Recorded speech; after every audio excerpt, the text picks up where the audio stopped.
১০০টি বিশেষ অর্থনৈতিক অঞ্চল করার প্রসঙ্গে সামনে এনে স্থাপনা নির্মাণে কৃষি জমি ও জলাধার যেন ক্ষতিগ্রস্ত না হয় সেদিকে খেয়াল রাখতে বলেছেন প্রধানমন্ত্রী শেখ হাসিনা।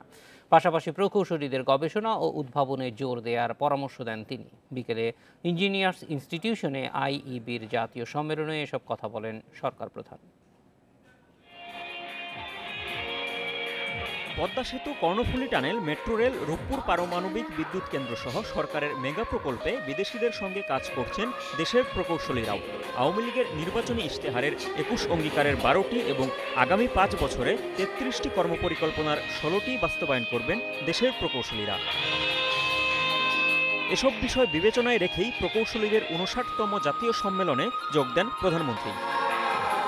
এতে নানা দেশের প্রকৌশলীরা অংশ নিচ্ছেন, তাই তাদের কাছ থেকে অর্জিত অভিজ্ঞতা কাজে লাগানোর পরামর্শও দেন শেখ হাসিনা। প্রকল্প বাস্তবায়নে জানান মিতব্যয়ী হওয়ার আহ্বান।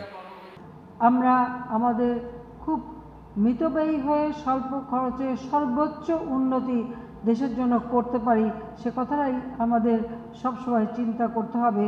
আর যে চিন্তা করার একটা সুযোগ আপনাদের এই কনভেনশনের মাধ্যমে আপনারা পাবেন। দেশি বিদেশি অনেক প্রকৌশলী আসবেন, তাদের অভিজ্ঞতার সাথে আপনারা মত বিনিময় করতে পারবেন এবং সেই সাথে আমাদের দেশের জন্য উপযুক্ত আপনারা পরিকল্পনা নিতে পারবেন, কৌশল নির্ধারণ করতে পারবেন।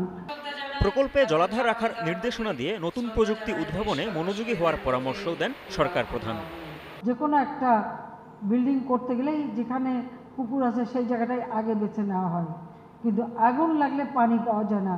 গত কয়েকদিন আগে আপনারা দেখেছেন চকবাজারে যখন আগুন লাগলো তখন পানির জন্য যে হাহাকার, জেলখানার পুকুর থেকে পানি নেওয়া, প্রত্যেকটা আন্ডারগ্রাউন্ড ট্যাঙ্কের থেকে পানি নেওয়া, ওয়াসা থেকে পানি সাপ্লাই দেওয়া হয়েছে, কিন্তু ঢাকা শহরে তো এই পানির অভাব হবার কথা ছিল না। তাহলে এই পরিকল্পনা যখন নেওয়া হয়েছে তখন এই জলাধারগুলি সংরক্ষণ করা হয়নি। এর আগে পেশাগত জীবনে বিশেষ অবদান রাখায় প্রকৌশলীদের পদক তুলে দেন প্রধানমন্ত্রী। কাজী শামীম হাসান, ইন্ডিপেন্ডেন্ট নিউজ, ঢাকা।